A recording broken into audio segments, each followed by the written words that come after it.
I'm so delighted to be here and so delighted to be talking about a topic that is so critical to the world. I mean, and I think, you know, we've been experiencing a lot of debate about healthcare over the last year or so, and it's really something that is hugely important, mainly because the industry is going to go broke unless real change happens soon and now. So it's my great pleasure to welcome three amazing speakers. Bob Schwartz is here. Bob, please come up. Bob is the General Manager of Global Design at GE Healthcare. He is an alum of the design industry. He ran nonprofits, sure, sit there, the IDSA for a long time, and then he made the switch into corporate America, joining Motorola and Procter & Gamble before joining GE. How long ago was it? 3 years ago.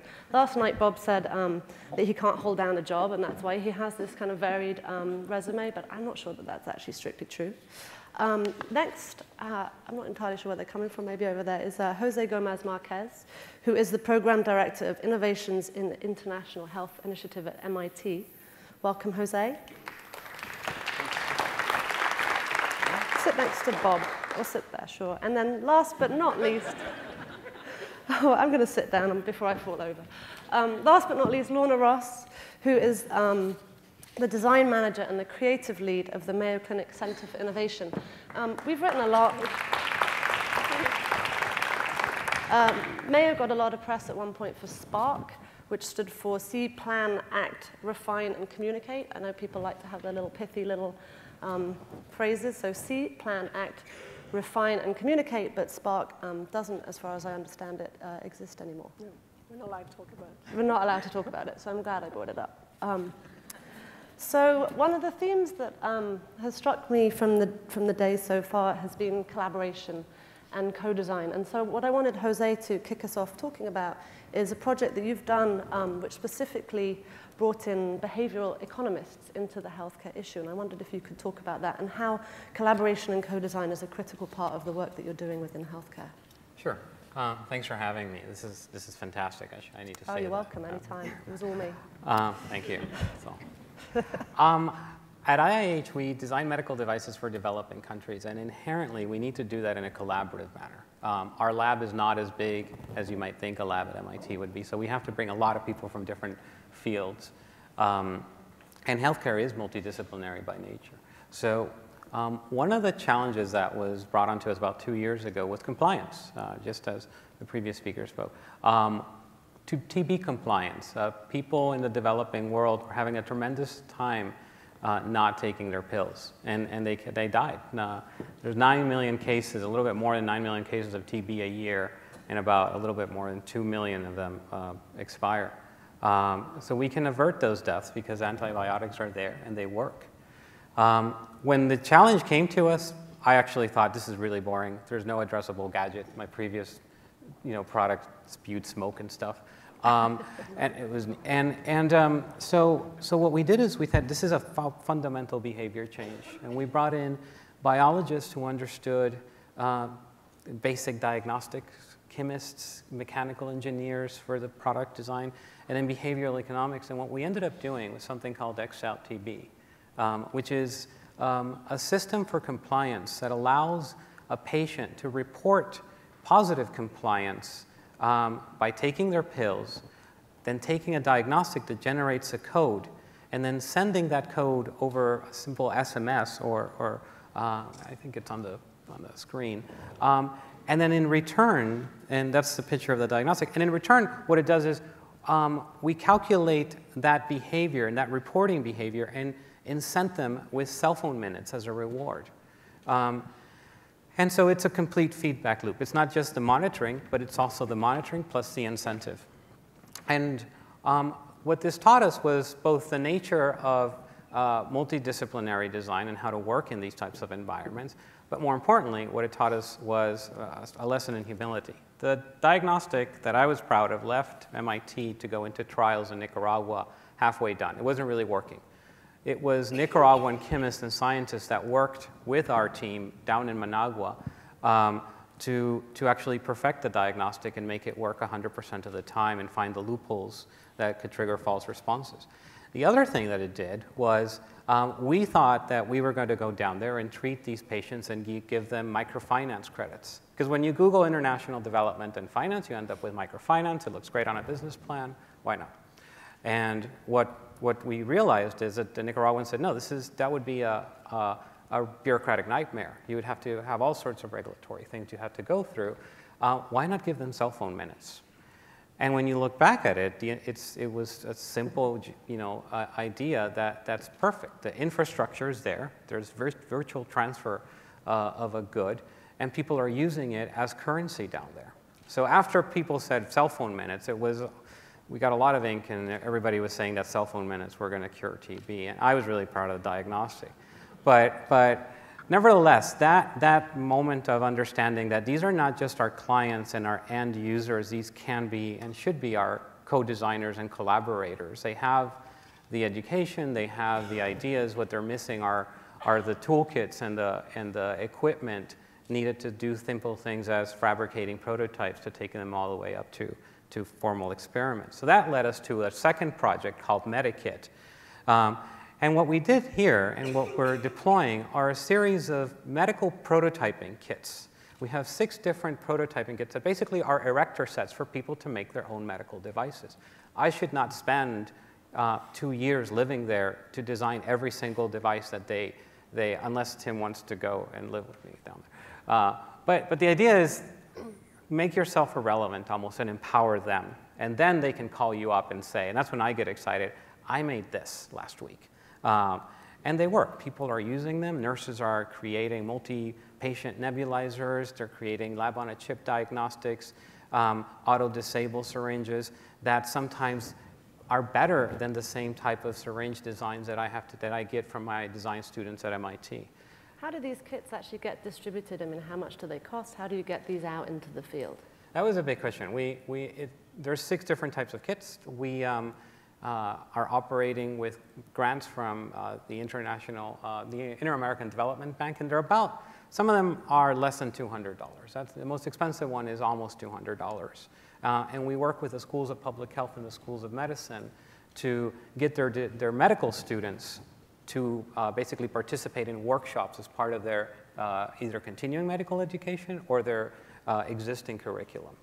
I love the idea that your main goal is to make yourself irrelevant here. I mean, I think there's a lot of arrogance from the West in terms of here, let us bequeath upon you this delightful product that we've come up with, which is actually completely useless in the field. I mean, do you have examples of when you've been in the field and you've seen how really well-intentioned ideas have gone wrong? Right. I mean, I think on the positive note, I think what drives us is how can we, a lot of these devices are being hacked, they're being modified by what we call MacGyver docs. And we feel that we go on these safaris to find them, to find who's that guy on the 3rd floor that nobody really talks to that makes their own devices. But the problem is that they're putting them together with duct tape and chewing gum and pieces of cardboard. We want to give them better tools to do that. Because the alternative is just some gross mismanagement of medical equipment. The Germans donated, to give you an example, the Germans donated not an incubator, a color ultrasound about 5 or 6 years ago into one of the field hospitals in Nicaragua. And our partners tell us that 3 months into it, the local maintenance technicians basically said, oh, it's got a color screen. We've never had one of those around. And at the same time, the World Cup was playing. So you know where this is going. And you know, a couple of wire strippers and some ingenuity later, it was not a happy ending. It would have been a happy ending if they saw the color ultrasound machine was just totaled, basically.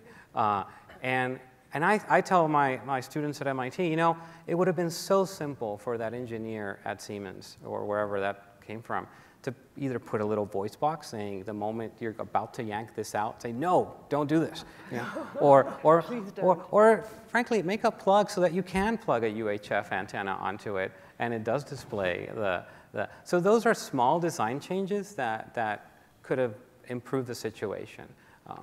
Great. So I wanted to move it across. I mean, a lot of what we're talking about within the healthcare industry is how we're moving away from whiz-bang products to really thinking about experience, to thinking about process, and that's a realm in which designers can have a real impact.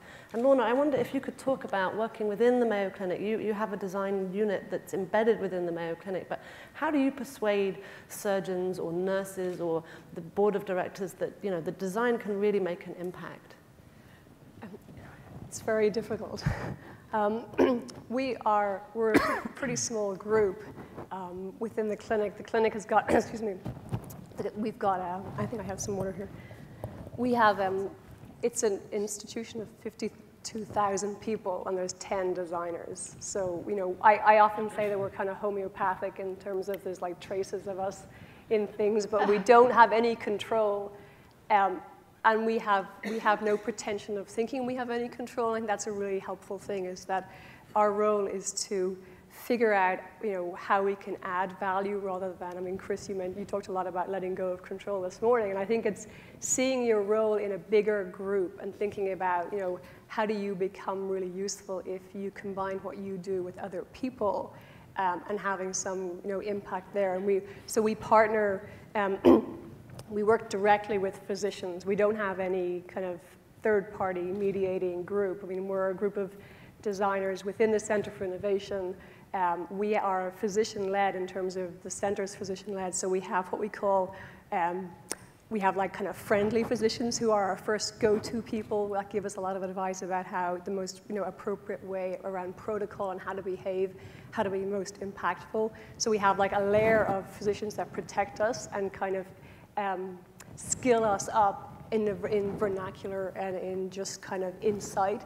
And then we go straight into the clinic. We have the clinic, and then there's 3 hospitals as part of the Mayo system, and then the healthcare system, which extends throughout Minnesota and other states. We have 200 other sites, and so we are directly working with nurses, with physicians, with surgeons all the time. And so we do. The way, I'm trying to remember exactly what you asked me because I got distracted, but I think the way that we partner is we try and figure out what would be a really valuable outcome from a kind of an encounter, or particularly if they've never worked with designers before. We really want to make sure that when a group of nurses, let's say, sit down with a group of designers, that our agenda is just to really optimize and help them get something really meaningful out of that time. And I think when you're in a clinical setting, every single time that you have a group of nurses or physicians, or particularly surgeons who are really expensive, if they're sitting in a room with you and you're not using that time really carefully and mindfully, they will say to you, I don't understand where this conversation is going. I could be either here with you or I could be saving someone's life. So can you kind of get on with it, please? So it's a pretty intimidating environment to work in terms of, when you do have those partnerships, you have to really optimize what you're trying to get out of that relationship and how you're trying to really understand their need and how you're really trying to kind of give them what they need. So we do an awful lot of kind of preparing and trying to look really spontaneous in meetings where we've spent like hundreds of hours understanding that department and the kind of that department's needs or tolerances for change, or what they're most let's say adverse to. So but I think it's a lot about partnerships, how successful you are in interpreting and reading other people's needs and knowing that your role is just to help that need rather than have your own agenda. And we're very neutral in terms of what we do. How do you know that you've had an impact? Do you have an example, say, of someone being like, all right, I get it. This is why design is not an optional extra. This is why I need to embed design into my particular department, because as you say, you're really led by the physicians and by the doctors there. What's curious about Mayo, and I have those 2 people here with me who know what Mayo well, they've worked with me, is that it's a really, really very modest community. It's right in the middle of the Midwest, and so it's a lot about the unstated. So I've never seen someone jump up at a meeting and kind of say, I get it, like I love design, I'm a convert. So typically you get people like looking at you kind of like this, and then getting up and walking out of the room. So you're never going to have that moment where you feel like you've had impact. But what does happen is that you start to see those same people being more and more open to encouraging their colleagues to kind of come and listen to what we're doing. And so they never say it. There's like, nothing's ever said to us directly, but it's very indirect in terms of how suddenly you'll have a meeting and someone who's really, really senior in a department suddenly turns up at a meeting that you had no expectations was going to come because someone else mentioned that they might be interested. And so you kind of see it play out, and you have to be really patient. And you can't, again, be driving an agenda where you need proof that you're being, you can't be that insecure that you need to always measure your success against something. You're in it for the long run, and healthcare is, incredibly complicated. And if you think that there's any quick win anywhere to anything, it would be naive. And so you're in it just to be helpful. You're one more person at the table with a perspective that hopefully is helping move the conversation along. You don't have any of the answers yourself. So I think the mention of metrics is kind of a perfect segue to Mr. Schwartz, a representative of GE, which is such a process-driven organization. You talk about under-the-radar innovation, and I wonder if you could, I know you have brought an example here, but if you can talk us through how you've seen design kind of move within GE's departments and become more of a kind of critical factor for a company that really likes to, be able to, have their checks and balances and tick things off and make sure that things are actually working. Mm-hmm. So there's been design in GE Healthcare for a long time, 70 years, a really long time. And, for much of that time, it was a group that really helped to set the bar as to what contemporary medical devices look like. But fundamentally, it was still the last decoration station on the way to market. The engineering would be done, the technology would be done, the innovation would be wonderful, and we would get to skin it and ship it. And occasionally, we'd get to do something that was more on the fuzzy front end. Now, of course, we make all manner of hardcore medical devices, and in fact, a lot of those things, all of those things, I hope none of you in this audience ever will have to encounter. But certainly, if you do, we want to make sure it delivers the best kind of experience. And so as we thought about how could we transform global design, we have 5 studios around the world in Asia and Europe and in the US. How could we transform design into a strategic driver of growth? And we determined that our way in was to create more powerful end-to-end experiences. And we started to think about how do you connect the functional features of something, especially something with very, very high technology, to the emotional benefits you want it to deliver. Now think about it. Each and every one of you in here has had a medical experience of some kind, or you know somebody who did. And on that score, it was probably among the most emotional things you've ever encountered. But think about it, the medical devices and the environments in which they exist, they're devoid of emotion. They stare at you blankly. They don't embrace you. They don't say, "Hi, I'm here to help you." They say, "Hello, are you going to die now? Is this going to hurt? Is my son going to survive?" There's a very, very intense feeling there. So not unlike what our friends at Smart Design did with OXO, we thought if we could create principles around one cohort of people, maybe those principles map over into others. And we thought about children. And we thought about the fact that when a child and their family go through a medical procedure, especially one who's chronically ill or desperately ill, they go on an anxiety journey. And what we learned through our research is they're not at that moment of the procedure so concerned about what's wrong with my child as how will I get through this moment. And especially in major procedures like you find in diagnostic imaging, when you enter a room like one of these, like what is that thing going to do to me? A little kid with lots of projection and transference from their parents goes into that space, and seeing the anxiety on their parents' face, we wondered, how could we turn this into an adventure of some kind? How could we put these kids into the middle of a story to distract them from what they're doing, maybe even engage their parents in the story? And we wondered, what is medical play?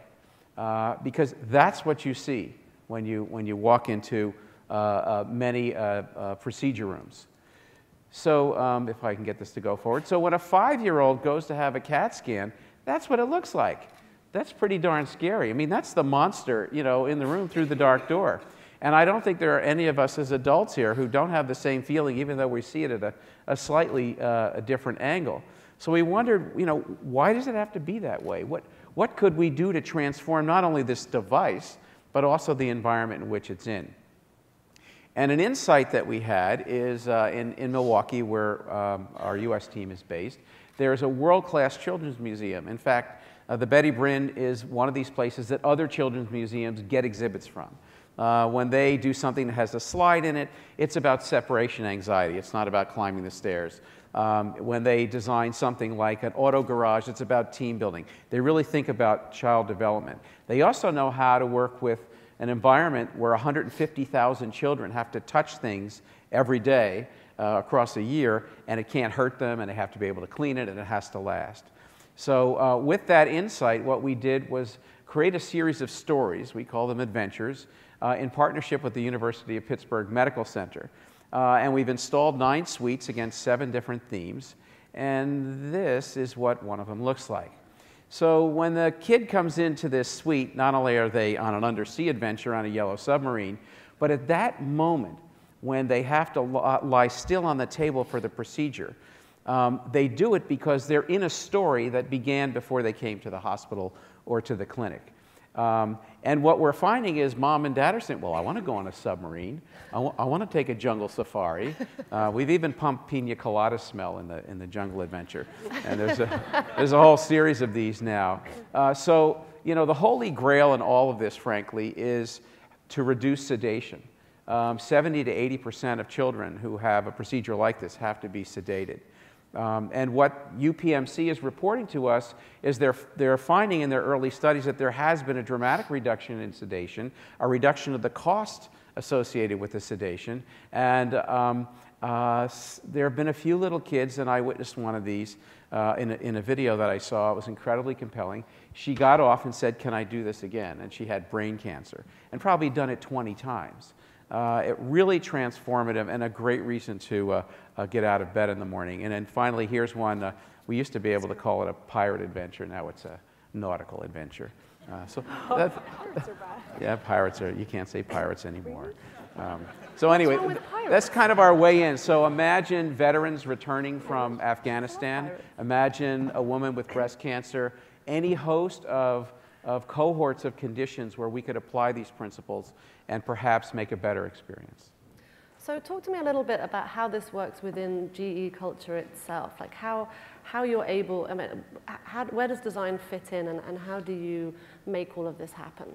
Well, we have a very, very large global portfolio of work that come from our businesses, and it's very important, and it will always be the core of our work. We do, you know, hardcore industrial design and user research and user interface design, human factors, et cetera. Projects like this tend to start under the radar, as you mentioned. We didn't ask permission. We did have a series of conversations with a business leader where we kind of talked about experience. He was open to the notion on my very first meeting with him.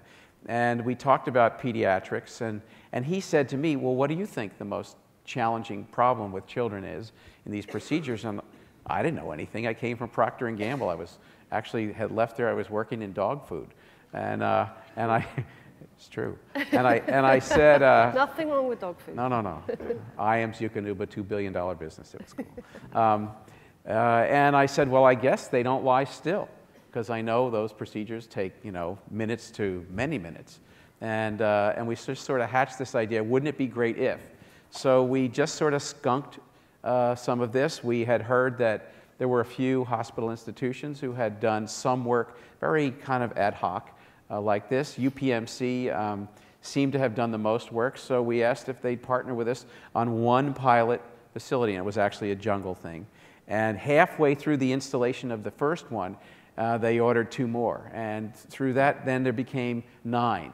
And now it's becoming a GE product listed in the catalog, and other healthcare institutions are able to buy it. That's fantastic.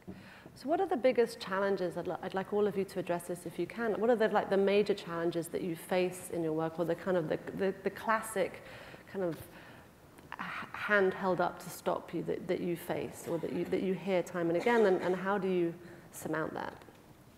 Jose? Well, I think we don't do these projects because we're nice guys. I think that's one of the first misnomers of social design. We do them because they're formidable. They're pretty darn hard challenges. You know, it's if you're a designer for NASA and you get to keep an astronaut alive in the moon, I mean, or on the spaceship, you get $1 billion. If you're doing the same task for a clinic in Central America, you get $1,000 in an incubator. What's the harder problem? There's lots. There's regulatory challenges once you get out there. There is obviously funding. I think medical technology in our field for the developing world is one of those really underfunded things. Everybody puts money towards a vaccine. They think less of the syringe that's going to be delivering that vaccine. And so those are some of the challenges. And then also it doesn't lie in a specific discipline. But I think that's also an opportunity for a lot of designers to come in and be part of that team. Great. Lorna? So, so many things. I think for us at the clinic, we have doing our research is really easy. I mean, we have an amazing amount of access and privilege there in terms of we can be anywhere we want to be in hospitals, clinic. We can have any amount of kind of penetration right into being with patients and being with clinicians. And we're pretty successful research-wise, and we're pretty successful doing early prototypes. But where it gets really, I mean, time and time again where we failed is how you try and scale that. And so there's a kind of a tolerance and a real appetite for experimentation, but it's experimentation that kind of happens in a safe place. And then the moment that you move to where you really want to prototype live, and you're asking people who are working daily in the area of healthcare, which is intensely complicated, as we've heard today. And I just kind of wanted to kind of make a point about a lot of conversation during the different speakers was about healthcare in terms of developing countries, and here in the States it's as complicated, if not more. So there's lots and lots of good work to be done here as well. But I think the problem is that when people are kind of in the trenches doing the job of caring for really sick people, and you're asking them to stop what they've done for so long one way and do it a different way, and it's really disruptive. And it's very hard for people to know how to respond to that kind of request. And so we've had so many projects stall when we try and scale them, when we try and take them out of the experiment and try and put them into a clinical setting and get an entire department to adopt a new way of doing things or a new protocol. And what we've been most successful doing is, with one project, was we got funding knowing that we were asking to disrupt a whole kind of care team model, and we're also disrupting a space in a clinic. We kind of strategized about getting funding, and we backfilled additional staff, knowing that the kind of existing permanent staff were really going to be compromised in terms of efficiency. And we're lucky also in the clinic that people aren't measured on efficiency. We're not measured on kind of in terms of like how many patients are seen. And it's very rare in a medical institution to not be about kind of just quota of how many, the kind of throughput of patients. But even so, there's the physicians are so booked, they're like booked back to back. And so opening up space for experimentation is really hard. So we've been bringing in additional staff or moving them from a quiet part of the clinic to a really busy. And we've been successful once we can anticipate the disruption and plan for it. It's been a lot more successful. So that's been one barrier. And I think then also you mentioned just the whole kind of the idea of we frequently get shut down in conversations because someone says, well, who's going to pay for that? And because healthcare, particularly in the States, it comes down. Almost like our customer is the insurance companies first, and then the patient. And it's really odd because we're interfacing daily with the group that is the patient, but there's this invisible person in the middle that is kind of involved in that relationship and really impacts that relationship in terms of what will be paid for. And again, I think as a institution, we're really lucky in that we kind of have bandwidth to go the extra mile with our patients. But more and more, we're starting to see people say, well, that's, in principle, it's a really lovely idea and it's what we want to do for patients, but if there's no payment model there. So there are two big barriers. I don't think they're insurmountable, though. I think that there's an amazing amount of goodwill around figuring it out. I don't see anyone kind of giving up on it, but they're certainly there. Right, they're huge. Bob, how about at GE? I like the notion of inviting curiosity.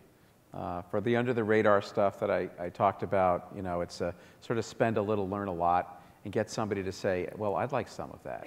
The big prize in a giant corporation with a technically complex business-to-business product realm is to find partners who are willing to take a chance to invest. Maybe they've got a big idea that they're struggling to get put forth, and they're not doing it with PowerPoint. It just doesn't work. But to get on a real shipping product from the get-go, to come along with us and immerse in some of the deep experiential things we do with teams. We teach teams who are willing theatrical improvisation. We work with the Second City Theater Group in Chicago. We've actually collaborated with them. They're masters of this. And together we're actually inventing some new things we hadn't done before. We embed them in teams. We have actors come in sometimes and pose as medical professionals, and the team doesn't really know it. We try to cast project teams like we're casting a play. I mean, it's Gilligan's Island and Seinfeld. Everybody's playing a role, and we strip away their native tools. What we find is the finance people are wonderful convergers. You know, you've got the professor, you've got the rebel. You make up this single personality out of a team. Now, that's really sort of, you know, smoke and black magic to a lot of serious business people. But if you find one and everybody else sees the results, and you make sure you go on the road and tell the stories, then all of a sudden you've invited curiosity, and everybody says, I want some of that. I'll have a go at that. Yeah. I know we're running out of time, but I did want to bring up the topic of education. I mean, obviously, Jose, you're working within MIT, so you're in an academic environment, but when I was at Business Week, we would put together a list of schools that we considered were really trying to teach design thinking, and it was a challenge, honestly, and it was interesting to me that often the business schools were kind of leading the way here, not the design schools. But I wonder what, perhaps this is more for Lorna and for Bob, like where you see this new generation of design thinkers, of people who have these skills and able to synthesize and able to kind of pull together all of these different, you know, in such a complex world, pull everything together. Like, where are they coming from, and how are you able to kind of make sure that you're moving forward with the people that you're actually hiring? Go ahead, Lorna. It's the biggest problem is finding people to do. I mean, we find it very, very hard to find. It's not hard to find people who kind of, you know, identify themselves as perhaps being interested. It seems to be that it's definitely not been thought as a competency in design schools in terms of, you know, kind of thinking about maybe early on understanding the very unique kind of role that design is going to play. It's not, you can't like take the model of design and how it functions in, you know, the consumer electronic industry or something, and move it into healthcare. It's not a really kind of like seamless lateral move. There's something very different that happens when you move into this space. I mean, you're basically going to operate in a science-based or kind of evidence-based scientific community where everything's based on fact and things that you can measure and things that can be kind of that can be measured. And you have to somehow, you know, figure out how to be really functional. So it takes a lot of maturity, but my best designers have been people who are very, very young. I think it's something about, it's often, we call it the X factor, and you know it when you see it, which I know doesn't help anyone, but I think that one thing that we've been considering doing, and we're actually going to do, is that we're starting to offer a fellowship. We're starting it next year at the clinic, and we're going to be doing, starting really, really small, but bringing groups. We're going to do a one-year fellowship through in healthcare innovation, and not exclusively for designers, but we're doing it primarily to try and train people up, because we think there's an awful lot you have to learn on the ground. It's really, really hard to learn this, and it's hard to learn it with just a tiny bit of exposure to the industry. You kind of need to be kind of dropped in it. I think it was Stephen mentioned this morning about boot camp, about, you know, kind of designer boot camp. There's like nothing like being dropped in a medical institution as a designer. And what's kind of curious about a place like, I think any medical institution, is that if you have to imagine that scientists and physicians they're very A-type. They're very, very, very ambitious, and they're very smart, and they're very competitive. And if you are a colleague of theirs, their expectations is that you're very A-type and you're very ambitious and you're, pretty much the best in your discipline. And so I think that level of confidence is something that's really hard to teach people, and it's hard for people to kind of assume. So extended or exposure to that culture is important. And so it's very hard for people to just walk into it and feel comfortable, and it can be super intimidating. So we're trying to, figure out a way of kind of dealing with not being able to resource the way we need to, is to start to offer a training, a kind of facility where we're going to train people, and then hopefully we're also going to then place those people in other, our long-term kind of evil plan is to put designers in every medical institution. And we get calls all the time about, can we reproduce the model that you have of an embedded design group? We're right on a live clinical floor. We go up and down in elevators with patients every day. We know them, the physicians, intimately. People want that model. They want their hospital to have a group of designers, and they want us to kind of help them identify them. So we've been thinking about maybe we should be helping to train them and then kind of move them along in the system, because every single hospital should have designers, and every single clinic should have designers resident in it as much as they need every other discipline. So there's work for every single person in this room in healthcare if you're interested. So how do people talk a little bit more about the fellowship? I mean, you say maybe 6 people next year, but how we're going to start really small because we've never done it before and we're really nervous. But we're probably going to, what we want to do is to see, it's kind of see who identifies with the idea. So it's going to be open to, design medical students. We would love them to come through and thinking, training and innovation in healthcare. We do a lot of work. We have, at Mayo, we have a school, a medical school. It's the smallest medical school in the States, and it's really cute. It's very hard to get into. Once you get in, everything's funded. It's a really nice model, so you get really talented students.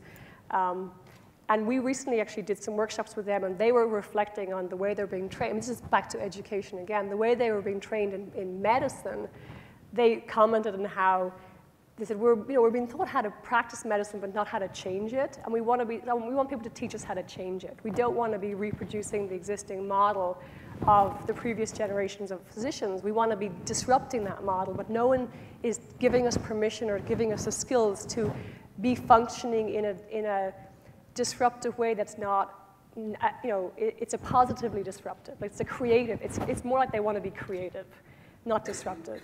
And no one's teaching them. So we've been working with the med school as well. So I would love the med students to come through a fellowship and partner with them with someone out of an MBA program or out of a design program. We don't really care. We want to see who's attracted to the fellowship. So we'll probably start with about 6 people, and we'll just drop them, and then they'll just have to figure it out, because that's exactly what it's like in real life. Is you don't get handheld. You get dumped in the middle of a clinic, and you've got to figure it out for yourself and be highly functional. And some people we have an amazing team. They're just phenomenal. So. And Bob, if you had one piece of advice for people, we've got to the end of the day, but if you had one piece of advice for people who want to get into this area, or how do you start? What should people do? How should people think about this? It's actually really easy. At least in the hires we've made in the 3 years that I've been there, we haven't hired anybody from within healthcare. We're looking for alien eyes. We want to see the world in a new way. We have a great team who can inform the folks who come in, but the most powerful people that we can have added to our team, especially in the developing markets, it's very difficult. Don't come from healthcare, and that's a good thing. Jose, final word to you, and then we have to stop. I'm being shouted at. Come on over. Let's go across the street to the hospitals and let's build stuff. I think that's the best way to get started. Seems like a good way to end to me. Thank you all so much. Thank you.